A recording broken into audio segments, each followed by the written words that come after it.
You're listening to an Airwave Media Podcast. Fargo, the new virtual assistant from Wells Fargo, makes banking faster and easier. Like this. Fargo, what's my checking account routing number? And this. Fargo, turn off my debit card. And this. Fargo, what did I spend on groceries last month? And that's just the beginning. Do you, Fargo? You can. In the Wells Fargo mobile app. Learn more at wellsfargo.com/getfargo. Terms and conditions apply. Your mobile carrier's availability and message and data rates may apply. Wells Fargo Bank, N.A., member FDIC.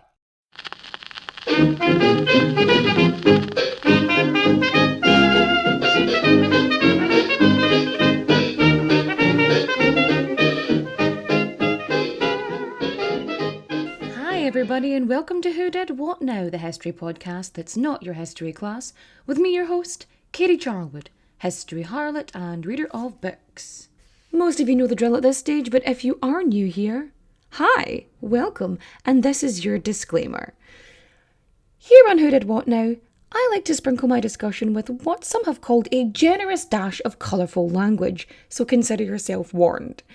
My particular vocabulary palette may occasionally contain shades that could make a sailor blush, so if you are easily offended by my linguistic extravagance, grab at your muffs, or, kindly exit stage left.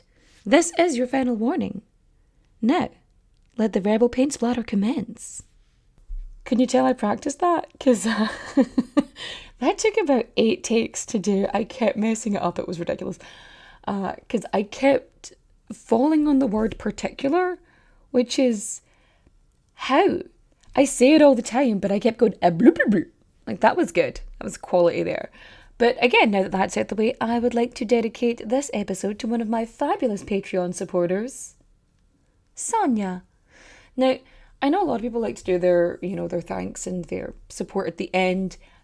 Most people don't listen at the end, so I like to put it up front.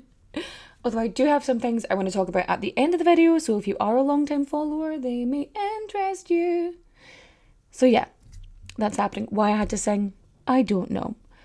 So, news with me. How's life going? I am still knee-deep in writing, so I did get my 2 sample chapters sent off to my publishing agent, so now it's in the wind. We'll see what happens from here, but I'm very excited. Things seem to be...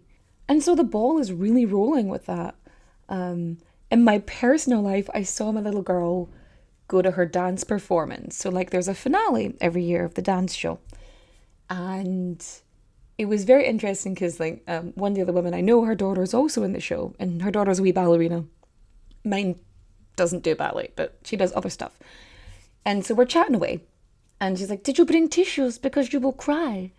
I was like, I'll be fine. She's just going to dance. And there I am. There I am watching her. And tears are streaming down my face. Good thing it was too hot for me to put on any makeup. Because seriously, I would have just looked like a very coked up raccoon. It just would have been just danger. But I was so overwhelmed with emotion.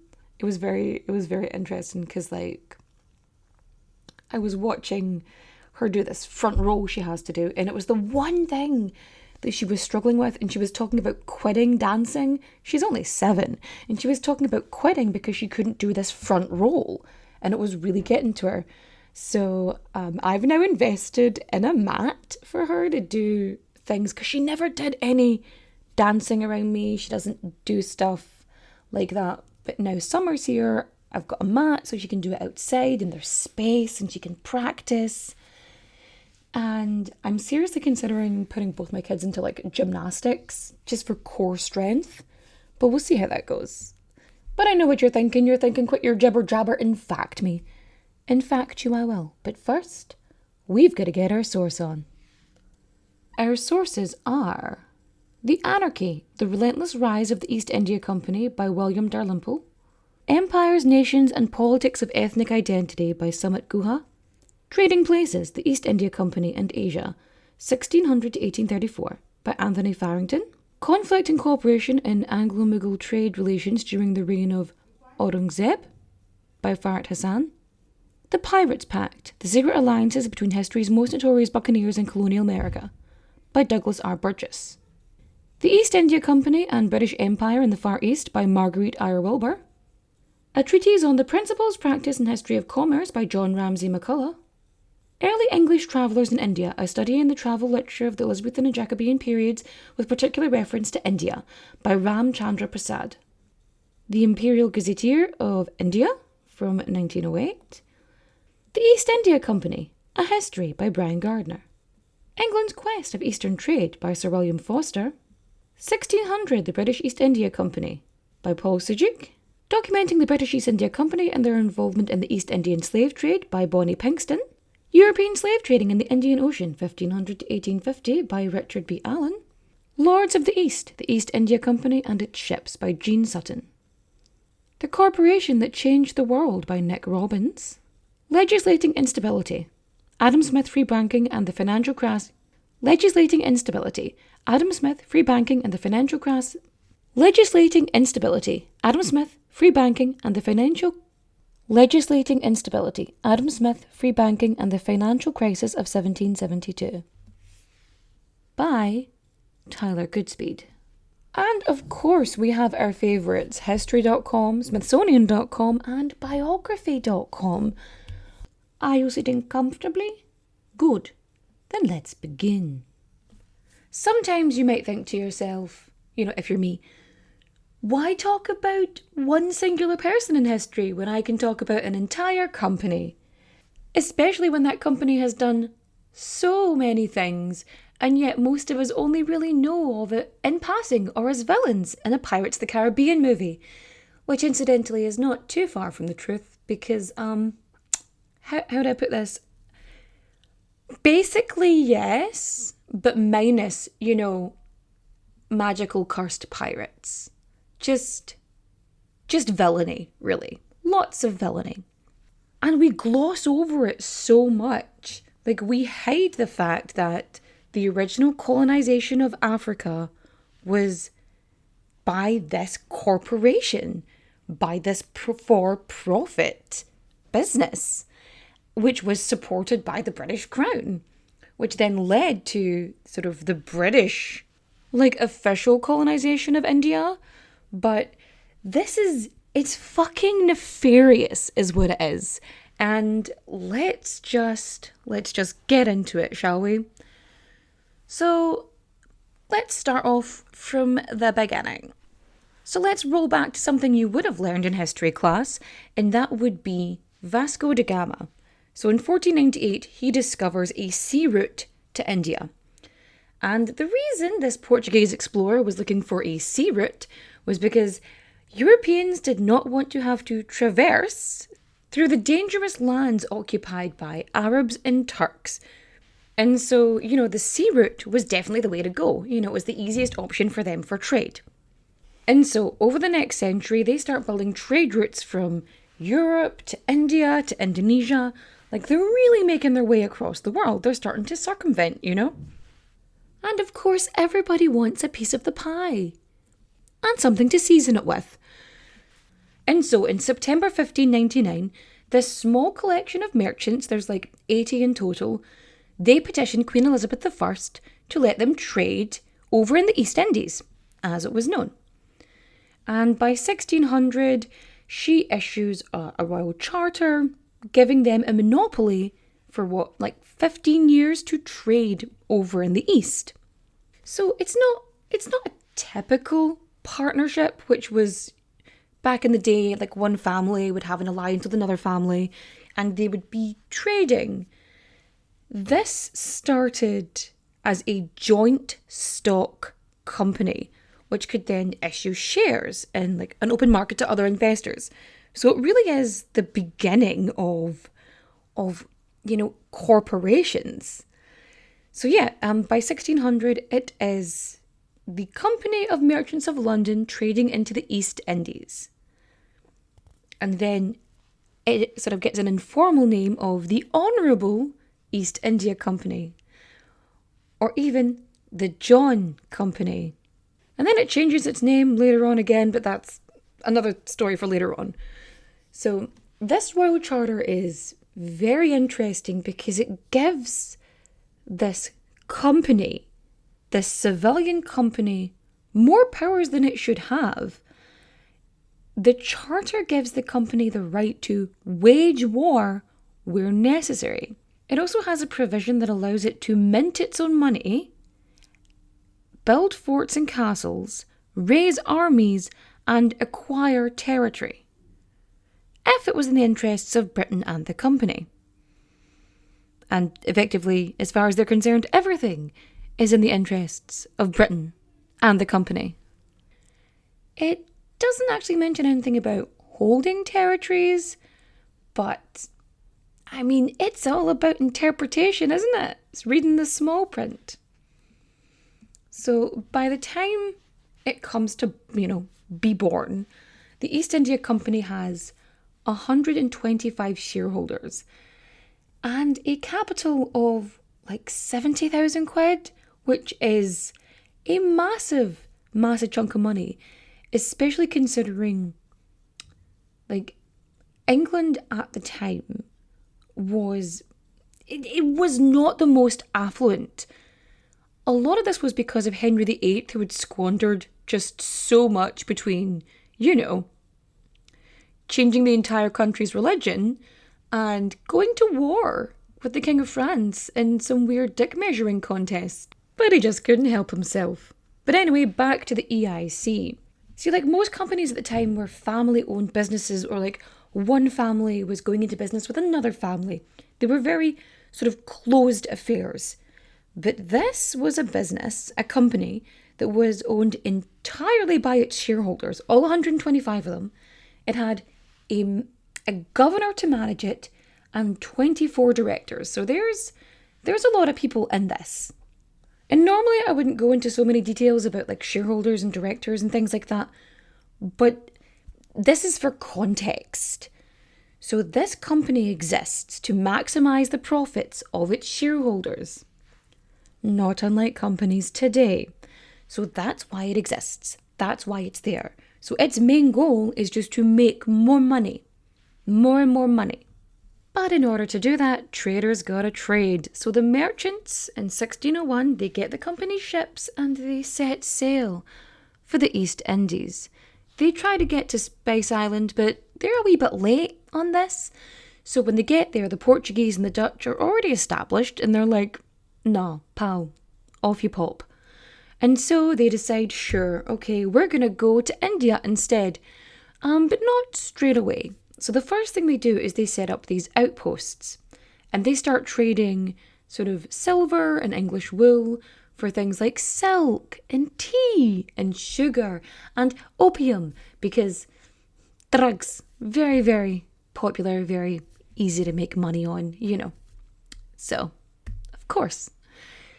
So they realise they've got a lot of money and goods going through these outposts, and as such, they need to actually protect their goods and their profits, and so they hire mercenaries and the like to protect the goods from robbers and thieves and pirates and other such angry people, like, I don't know, people whose space you invaded and you really shouldn't be there because of, like that.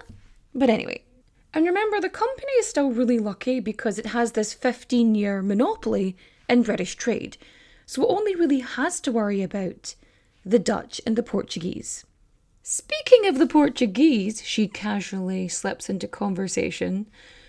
When the company's ship Hector actually gets to India in 1608, it starts this war of control, which lasts for 4 years, resulting in the Portuguese having their asses handed to them.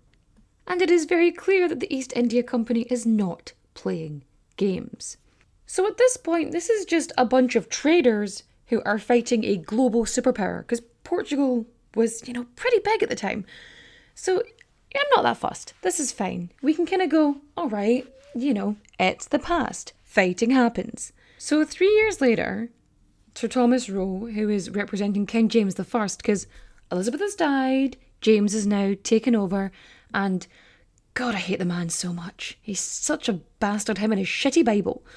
So Thomas Roe, he meets with the Mughal king Jahangir, and he gains permission to establish a factory in Surat, which to them was a brilliant wee go screw yourselves to the Portuguese and the Dutch.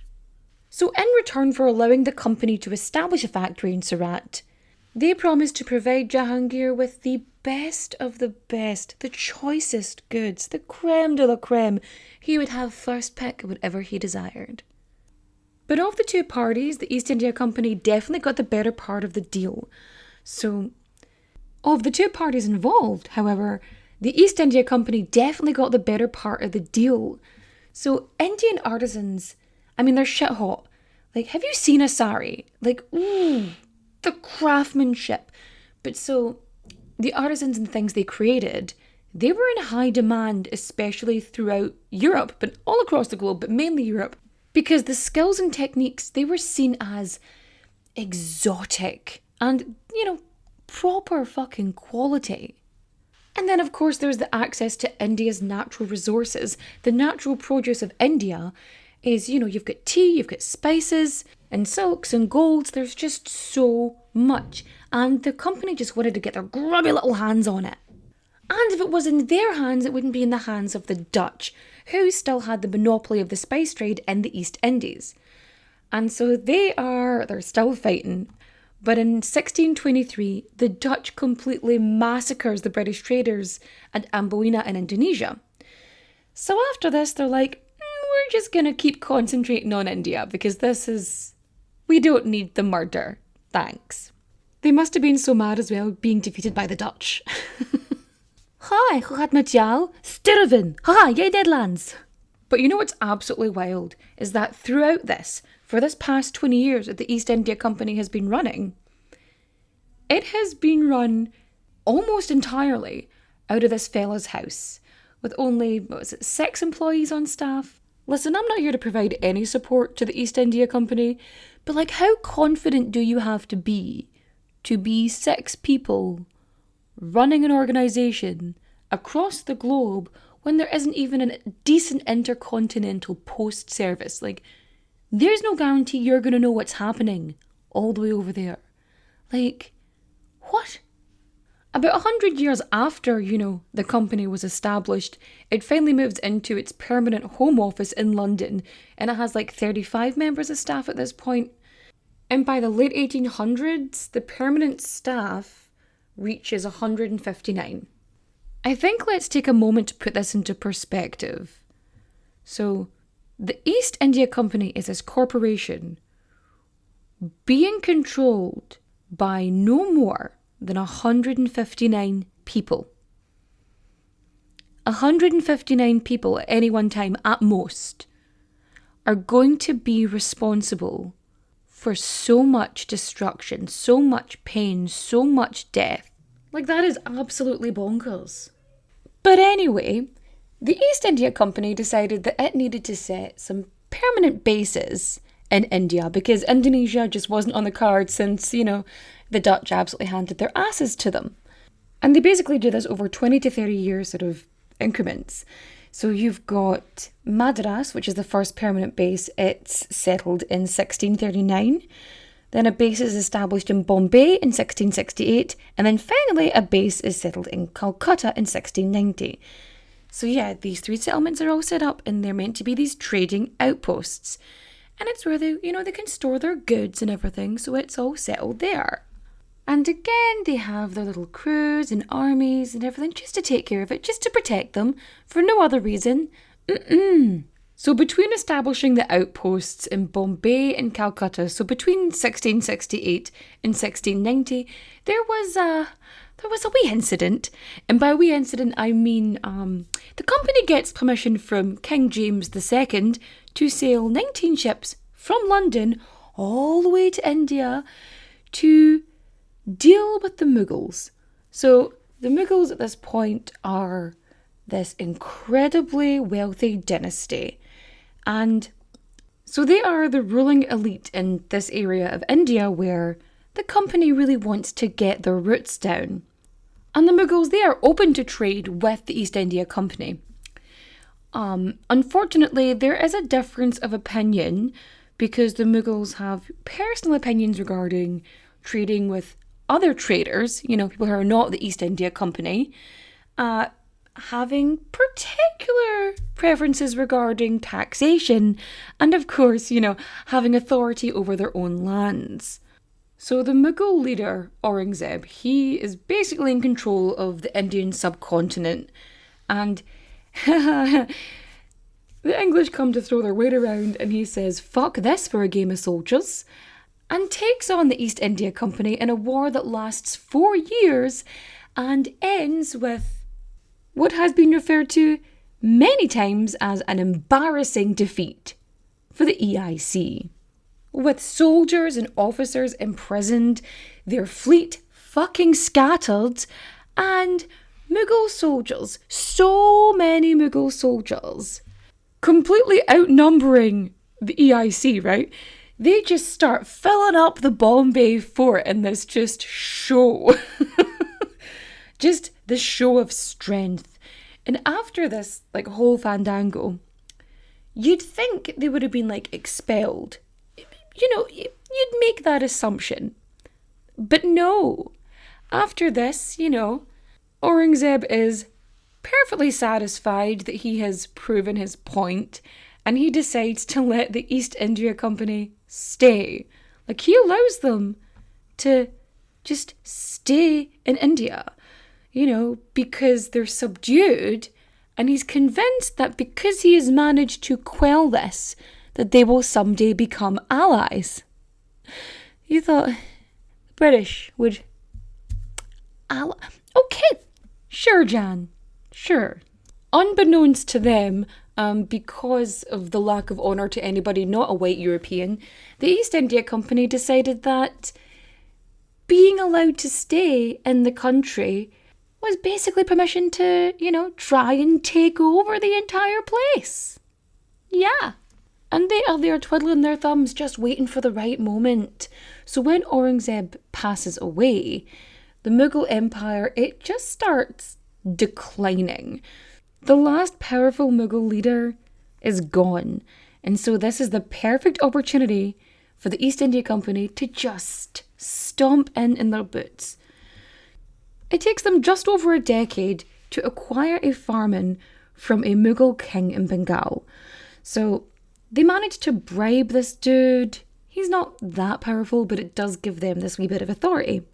So this decree gives the company rights to trade, basically duty-free, so without tax, in return for a small fee to the Mughal court. So this is a ridiculous deal because it makes it basically impossible for other European powers to compete with the British in this level of trade. So the Dutch, the Portuguese, they cannot do this same offer. They're not going to have this option. And that is a sweet bloody deal for the EIC.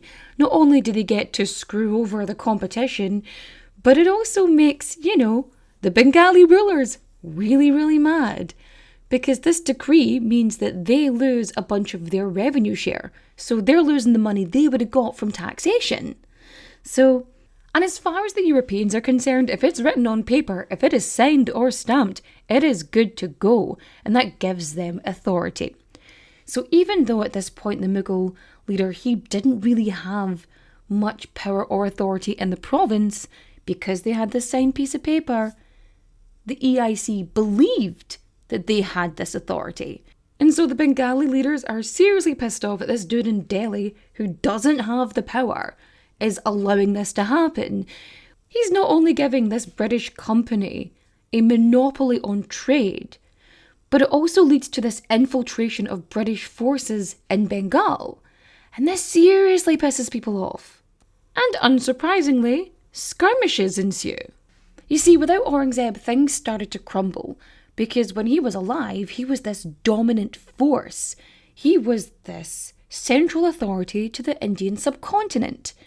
And then when he passed away, India, it fragments, right? So it starts breaking up, and these rulers of the Bengali, they start ruling independently, and then they start clashing with each other. They're having battles, they're fighting. And then this gives the British a chance. This gives the East India Company, these cracks are great for him to just stick their fingers in and pull apart. So the British military power just gains and gains. And while everything is crumbling around them, the Persian leader Nadir Shah, he plunders Delhi. He empties all the treasure. He has defeated the Mughal emperor right at this point. And he heads back to Persia over the Khyber Pass with just so much shit. He has camels and elephants, a peacock throne, I might add. A peacock throne, that's just fabulous. And so he's taken that. He's also taken the Darya Nur and its big sister, the Koh Nur, which I'm sure you'll recognise from being in the news. And from being one of the most famous pillaged gems in the history of the world. Nadir Shah had just pilfered it. He'd taken all the treasure. He was gone. Thus leaving the Mughal Empire in a very vulnerable position because it didn't have the funds anymore. So all of these leaders that were sort of skirmishing with the EIC, they were now forced to make alliances with them and to basically, well, some made alliances and others were forced to accept British rule. But Britain wasn't the only one involved. See, the French had also decided they wanted to get their paws onto India as well. And the one thing that Europeans really had over the Indians at the time was the advancement of weaponry. For example, in the Battle of Madras, the French, they had these rapid-firing weapons, which caused the much larger army they were fighting to retreat basically without actually fighting because they were like, no, I'm not dealing with that. And by the mid-1700s, the weaponry of the Europeans was far superior to that was in India. Now this may shock you, gentle listener, but the French and the British weren't exactly besties. In fact, some might even call it a rivalry, considering they were two rival companies vying for the same spot. So the French Compagnie and the EIC, they were basically feuding with each other while trying to defeat the Mughals. So by the time the 1750s roll around, the Mughal Empire is in these fractured states. You've got leader fighting with leader, region fighting with region, and they're lacking funding. And with all of these other powers starting to will their way in, the majority of these rulers, they realise they have to either ally with the British or, well, they're forced to ally with the British. Like, they have to accept British authority one way or another. And the Nawab, they become this independent region from Delhi, or out with Delhi. And they're basically like a splinter group at this point. And they are pissed off that the EIC have built Fort William in Calcutta without, the Nawab of Bengal's permission, Nawab Siraj. So what happens then is that Siraj attacks the British fort with his army of 30,000 men. So there's like 1,000 settlers in this fort. I think it's meant to be like a township kind of idea. So there's 1,000 settlers and they get away, they escape along with the military commanders. And while they scarpered, it leaves about 100 men who are, unsurprisingly, easily overtaken by this, army of 30,000 men. So the prisoners, they're rounded up and they're put into this basement, yeah? And after they're put in the basement, so there's, torture and other such horrors. And they are left with, I think, 24 men by the end of it, if that. And the survivors are telling a horrific story. And this news, trickles back to Britain, and people are pissed. So they want retaliation. They want them to retake the fort. So, because losing Calcutta, it is a massive money drain for the company. So the province of Bengal is the most advanced, for textiles, and the Indian textiles had just had flooded British society. They were such an amazing thing. Calico, taffeta, these are all just desired. And on top of that, like, the economic production of the era, like in 1750, it was happening in Bengal, India. And England was only making like 2%. So that it's there. So yeah, the company's losing money and it is well pissed off. Enter sociopath and absolute fucking knobhead Robert Clive. So Clive, he leads these troops from, was it Madras, and they come in and they overtake Fort William. And a few months later, the Bengal Nawab, they return. And that's like 1757 at this point. So they return. And this leads to the Battle of Plassey. Because who does the Nawab have with them this time? The French, of course.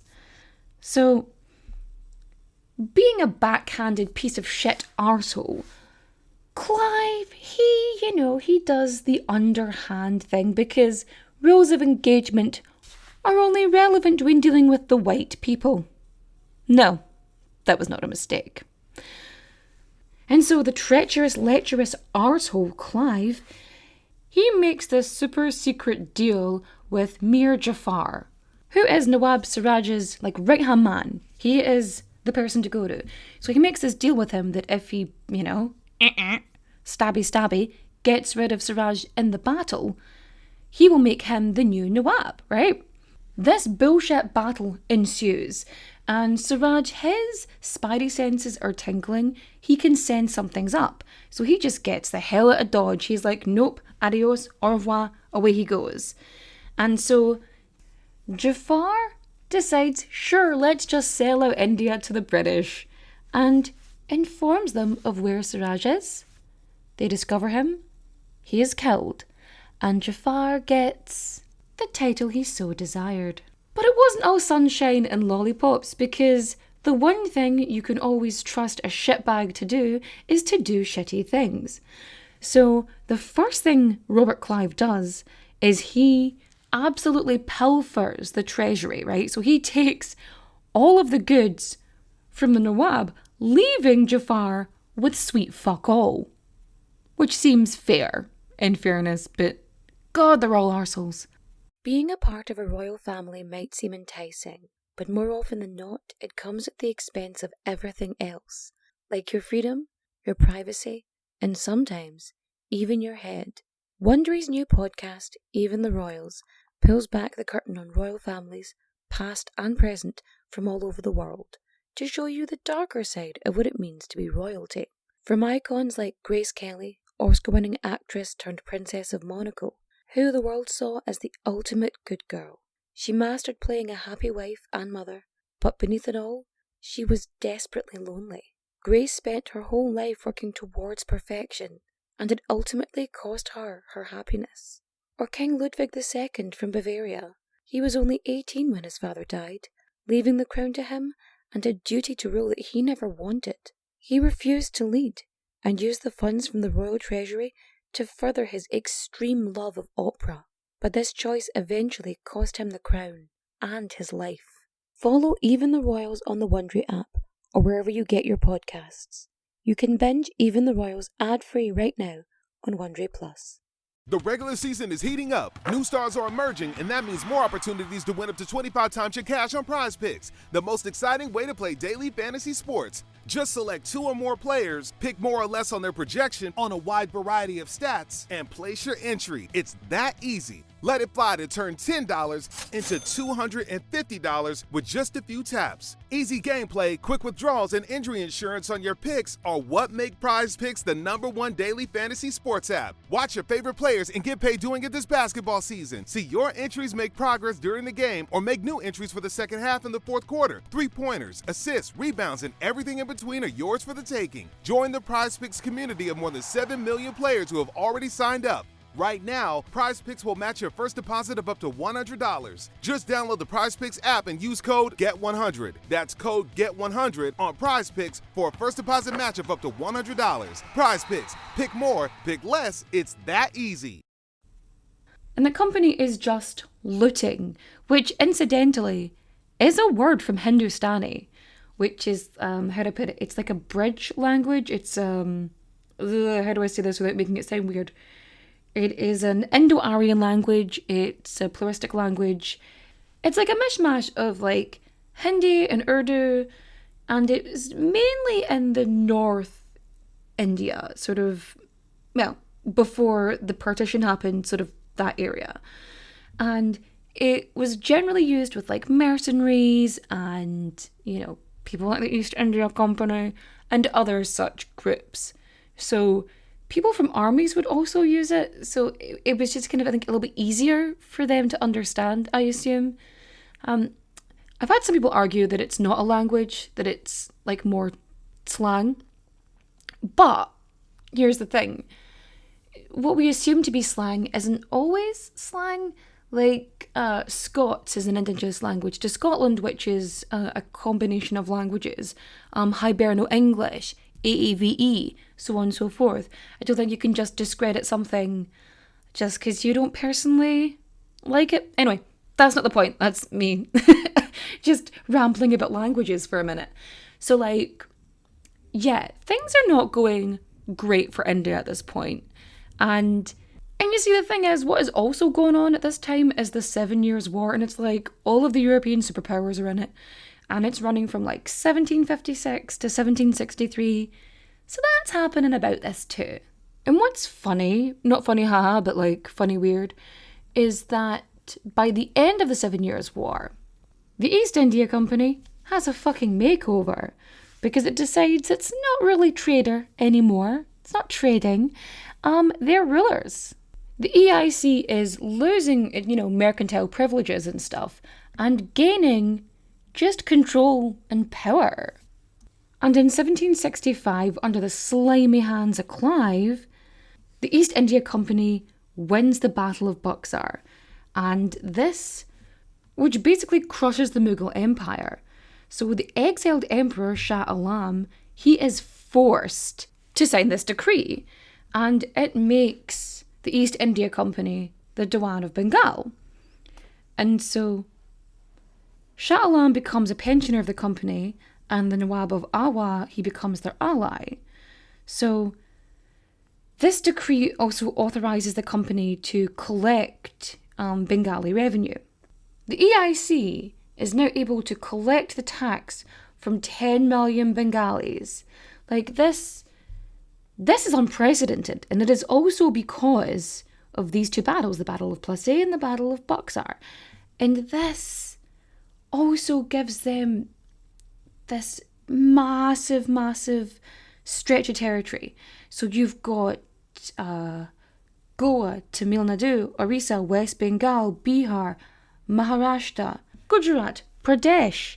And I am sorry if I mispronounced those names. I did try and practice, but I feel like I fucked it up somehow. So,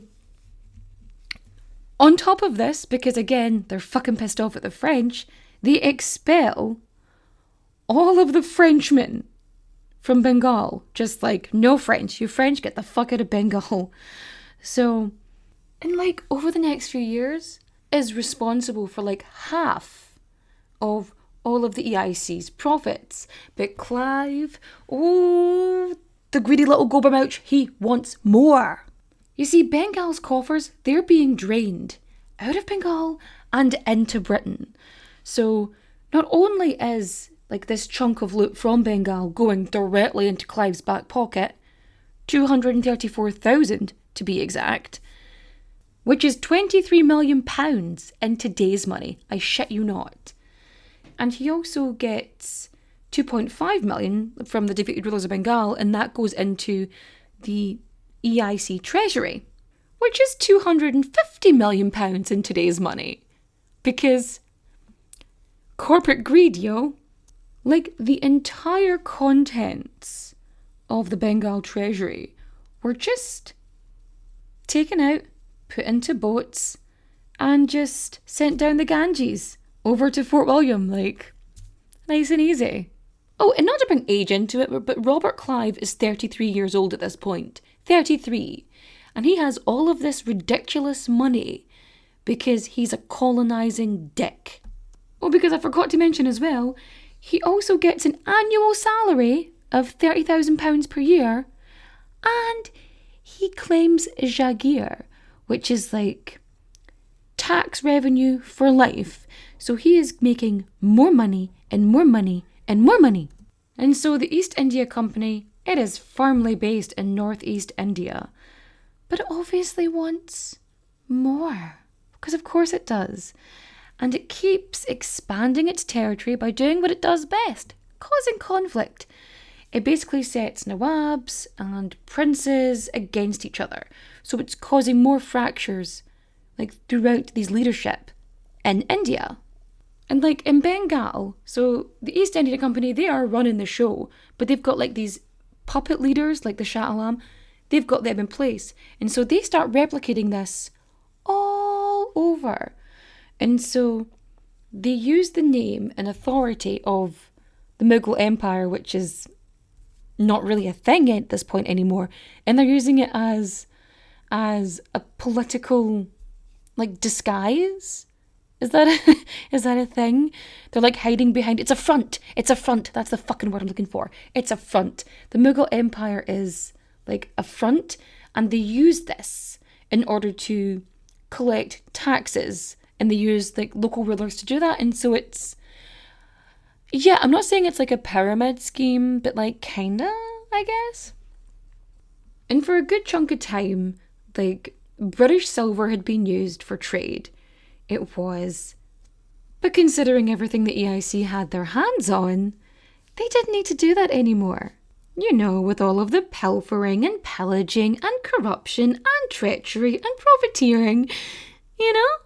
But yeah, like in Bengal, they dismissed all of the revenue officials in India's major trading cities and replaced them with a bunch of English fellas, which of course was just super convenient for the East India Company.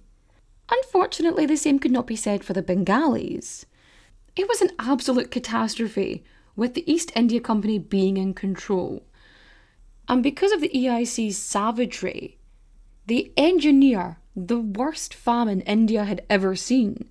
Now, famine wasn't exactly unheard of in India before, you know, the invasion of European powers, but leaders of the time, the indigenous leaders that is, they actually gave a shit about their people, at least in a monetary sense, you know. But the way colonialism works is a colonial power can only really justify invading another area, setting up its own government, and claiming everything for yourself. The only way you can do that is if the very base of your enterprise is systemic racism. Because you really have to convince yourselves that you are more important than everybody else. That everybody else is lesser than you. The people who aren't like you are lesser than you. So, yeah. The East India Company, the amount of famines that happened under their rule is fucking ridiculous. And they're all engineered by their own greed. They forced farmers to grow high-value crops like indigo and poppy. But this isn't exactly... because fabric dye and opium are exactly what you need to stave away the hunger pangs. And instead of putting any policies in place to, you know, maybe curb the whole starving a nation to death thing, you know, they actually slashed wages and hoarded food grains and then price gouged them. And not only that, oh my god, it gets worse. Not only were they not allowing them to grow fucking food, but they also forced peasant farmers to give them half of their cash harvest. And then what happens, surprisingly, during a fucking famine? A bunch of people die. So these peasants, they die. And what does the East India Company do? They raise the taxes some more. Because they have to, you know, make up for the loss of the taxation that they lost because dead people can't pay taxes. What a fucking surprise. Maybe, if you want to get money from these people, you might want to actually keep them alive a wee bit longer. Anyway, by the end, 10 million people died. But their profits were at a record high, so of course they didn't give a flying fuck. And they were really, really proud of it because company officials boasted about it. But of course, never fucking satisfied, because you know what they did? They sent their armies into Indian towns, villages, cities to ransack them and to torture the people there to find their expensive goods. Also, in addition, furthermore, I know you're going to be absolutely flabbergasted with this new piece of information I'm about to provide you, but the East India Company was also involved in the slave trade. I know you're shocked. They have been just a pillar of justice up until now. And they had been trading people for the majority of the 1700s. By the 1730s, it had a large-scale transportation of enslaved people, and this continued all the way up to the 1770s. So not only did it engage in the slave trade, it engaged others in the slave trade to maximise profits. So it would send some enslaved people to its outposts and settlements in India to basically, well, be slaves. And not only did the company have actual slaves, it also brought in indentured servants and horrific working conditions for Indian artisans as well. So weavers and other such people in the textile industry, the company forced them to accept fucking pittance for wages. And so this industry just declines. So the East India Company, over the period of its existence, deindustrializes Bengal. And even as a company, it can't control itself properly because there's so much fucking corruption that there's these shortfalls in expected revenues, and the East India Company is left with debts of £1.5 million, and it owes £1 million in unpaid tax, to Britain, to the Crown. And this knowledge becomes public, resulting in 30 banks collapsing all over Europe, and trade just stops. This does sound vaguely familiar, doesn't it? So this is the very first, I think. And so in 1772, they need a bailout and they go to the Bank of England because there's an investigation, you see.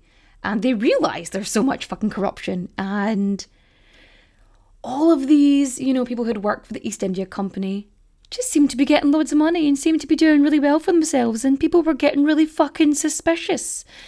And they started to learn that these people were living in India, living the high life, and they were receiving jagirs. And so they get a massive bailout. And people like Clive, Robert Clive, who has gained a seat in the House of Lords, he has been knighted and he is sitting on a pretty fortune. He's also battling an opium addiction. Okay, trigger warning, I'm going to mention suicide, so you're going to want to skip forward about 20 seconds from now. So Robert Clive in 1774 takes his own life by slicing his jugular with a blunt paper knife. He left no note, and when he passed, he was buried in an unmarked grave. Okay, now that we've got that over with. So yes, it was at this point in 1772, 1773 that it became very apparent that the East India Company had gone rogue and that they needed, some regulation, some supervision. The East India Company was supposed to have been paying £46 million, in today's money, to the government in order to keep the monopoly on trade in India. But then it hadn't been paying it since 1768 because it had been too busy just reaping the funds for himself because it had the money because it had been stealing it. So the Regulating Act of 1773 comes in, and this moves towards government control because it has a foothold in India and the government wants control of India, so it doesn't want to fuck everything up just yet. So the Regulating Act, it's supposed to prohibit the company from receiving, gifts, rewards, and bribes, and sure, okay. And it basically sets the foundation for centralized administration in India, because it amalgamates the Madras, Mumbai, and Bengal sort of governments. So the governor of Bengal becomes the Governor General of India, with an executive council of, 4 people. And so Warren Hastings becomes the first Governor General.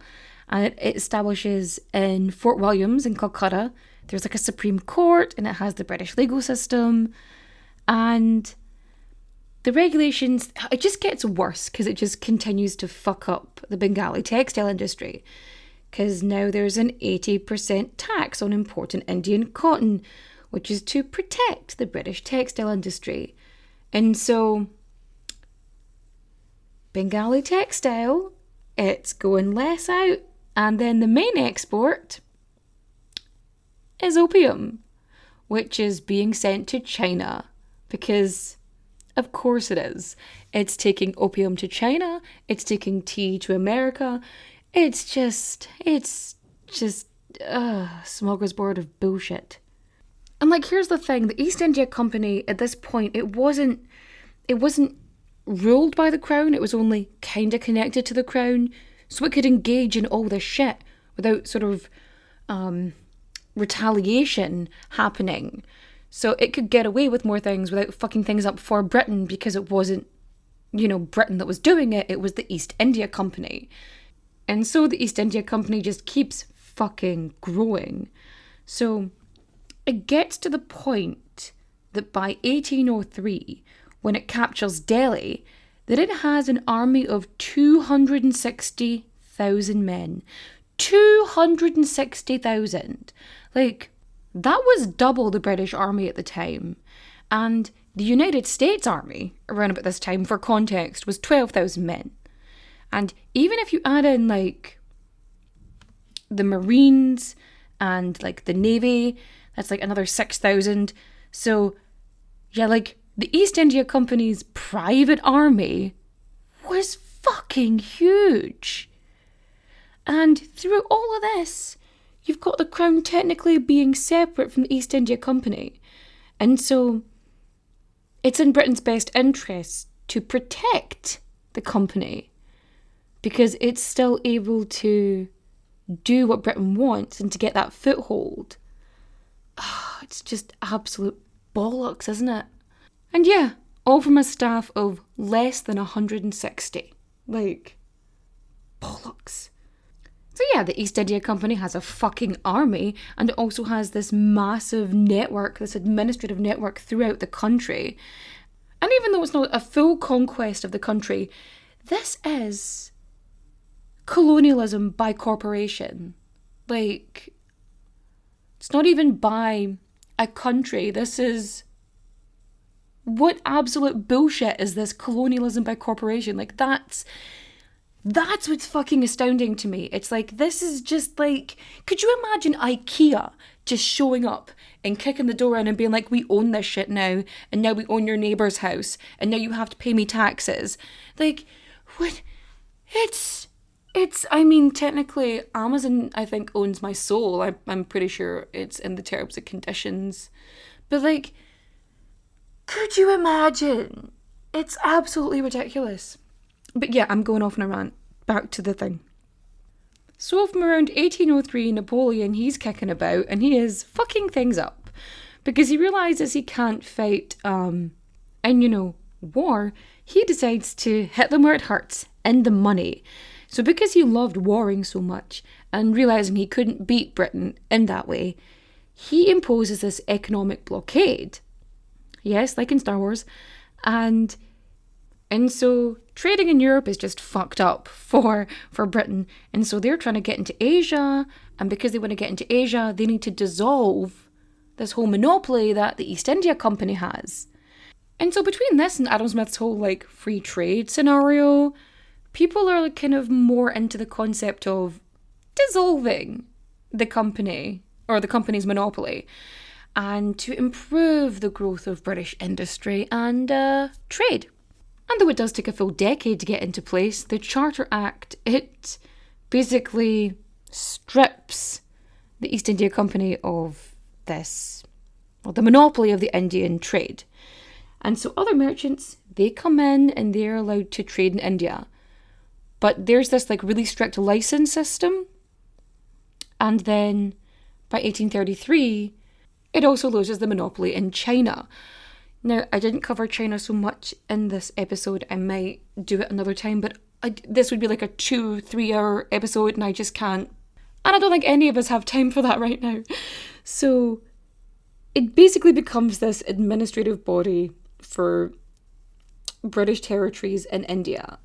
And the Act also allowed British people to settle in India. And so you've got Brits coming in, and you've got fucking Christian missionaries, and Indians are like, what the actual fuck is this nonsense? Because, like, it's bad enough you've looted our treasures and our jewels and our, money. But now you're going to take our culture from us? Like, what absolute tomfuckery is this? Like, no. So, like, religion in, like, Indian society, like, they're pissed off. I mean, you've got, like, they managed to piss off simultaneously Hindus, Muslims, and Sikhs. Sikhs! How do you piss off a Sikh? So not only did they decide to, like, tear apart, religion and culture, they also tried to enforce the English education system. So around about this time as well, the Victorians, they kind of look at everything that happened in India and they're starting to feel a little bit funny about it. Because remember, they saw themselves as the intellectual descendants of, like, the Romans, and they saw themselves as being cultured and respectable and civilized. And so by bringing in these changes, by trying to anglicize India, they felt like, we're helping, look at us, we're bringing this, and this. Because they really did see themselves as superior. And they felt that by doing this, by this whole colonization situation, that they were improving the lives as if you hadn't fucked them up in the first place. But, like, whatever. So although many Indians were rightfully suspicious of the fucking missionaries, they would use, techniques and gimmicks and other bullshit to convert people. And it really was about anglicizing India. And then, so, like, the churches would be fine and the bishops would be fine, but they started taxing lands belonging to, like, mosques and temples, as if that isn't just plain bigotry. Like, it's obvious. But most of the country at this point is under the control of the East India Company. And at this point, they are desperate to seize, the last few remaining areas which aren't under their control. And so they start putting in these really awful policies like the doctrine of lapse, and they just start annexing these independent states. So I'm going to apologise for my shitty pronunciation again. I really am trying. Udaipur, Satara, Nagpur, Sambalpur, Jaitpur, and Jhansi. Jhansi, that's the one with Lakshmi Bai. She was awesome. She's in one of my kids' books, actually. And this just fucks up everything. And I think, like, her son wasn't permitted to sit on the throne and stuff like that. So it just fucks up, like, succession and everything else. So on top of this, you've also got people are losing their jobs, and there's heavy, like, taxation, and everything is just deteriorating the area. And with this going on, oh, and what did I forget? I did forget the very, very obvious and aggressive racism of Indian soldiers that had joined the company. And Indian soldiers, they're paid less, they're treated like shit, and they were always forced to serve far away. And they would be sent even, like, out with Indian borders. The whole purpose was they were going to be removed from an area they know. They wanted to alienate them. They wanted to make it uncomfortable for them. And I'm fairly certain this is where the butcher of Hyderabad comes from. Like, who turned guns on a bunch of his own men because he was a fucking cunt-faced bastard. But anyway, all this leads to just unrest in India and people being absolutely done with this colonial exploitation. So by 1857, there's the first uprising. And it all started with a rumour, and the rumour was designed to upset Indian soldiers. So whether it was true or it wasn't true, it doesn't matter. The whole purpose of it was to just completely destroy these people. So these cartridges are given to soldiers for the rifles, right? And the cartridges have to be greased. So before you load the rifle, you have to bite the cover off the cartridges. And the rumour was that these were greased with the fat of cows and pigs. So obviously if you're Hindu or Muslim, you literally can't do that. So they refused to bite the thing off the cartridge because, you know, you can't do that because it's against your religion, one. And two, you know, it's just really fucking disrespectful. Hey, I can't touch this, you know. No, put it in your mouth. What is wrong with you? Like, it was done deliberately to upset these particular people. So the first person to come forward is this fella called Mangal Pandey. He is just the first person to protest, and of course they have to make a show of him. So within 2 weeks, they hang him. And in Meerut, there are these soldiers who absolutely refuse to, you know, touch the cartridges, and they get put in jail. And because of this, like there's like 85 of them, because of this, other Indian soldiers, they kill the British officer and go to free, you know, the other fellas that are in jail, and they march to Delhi, and they're joined with more soldiers and more soldiers. And they seize Delhi and declare it part of the Mughal Empire, and it's just... it is mad. I mean, the British do recapture Delhi like within a few months, but the point is, they try to like bring it down and talk about it as if it's like this tiny little mutiny, but they were just amassing soldiers. So this uprising happens, and it is actually 80% of the East India Company's own Indian troops. And so not only do they kill British soldiers and officers, they are killing civilians, and they are killing other Indians who were loyal to the British Crown or the British East India Company. Either or, it's all the same at this point to them.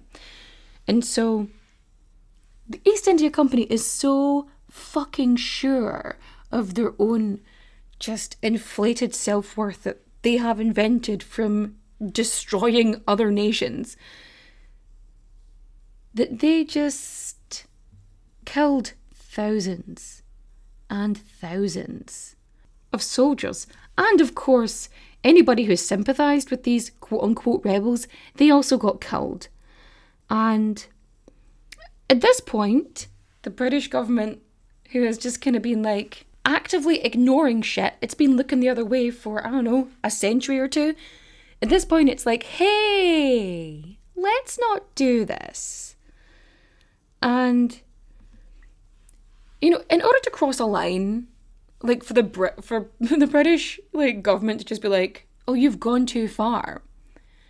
Do you know how big a deal that has to be?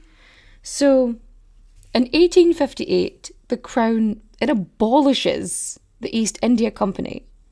Like, it doesn't give India independence. It, you know, stays there and takes control, and, you know, India remains under, was it British rule for what, another nearly 90 years, I think it is. But the East India Company, it is disbanded, and it is effectively done. It's effectively done. It's always played down, this whole incident which led to the disbandment of the East India Company. But it's basically the first war of independence. Like, it is. And the East India Company, it goes limping away, slowly but surely, until 1874, when it's like officially dissolved, because it still exists on paper. But after this, it's just, it is kaput, you know? And so 1874 is the demise, the final nail in the coffin for the East India Company. And so that's the end of this story, of this thing I really wanted to talk about, and ended up going into a rant about taxation on more than one occasion. But yeah, that's the tale. And if you liked my retelling of this horrific piece of history, please feel free to rate and review 5 stars on Apple and Spotify. there's an option on both of them to, fill out a review and say nice things. Please give 5 stars because the algorithm doesn't understand anything less. So please do that. Also, sidebar now that I'm out of this. Some dude was like, he went out of his way.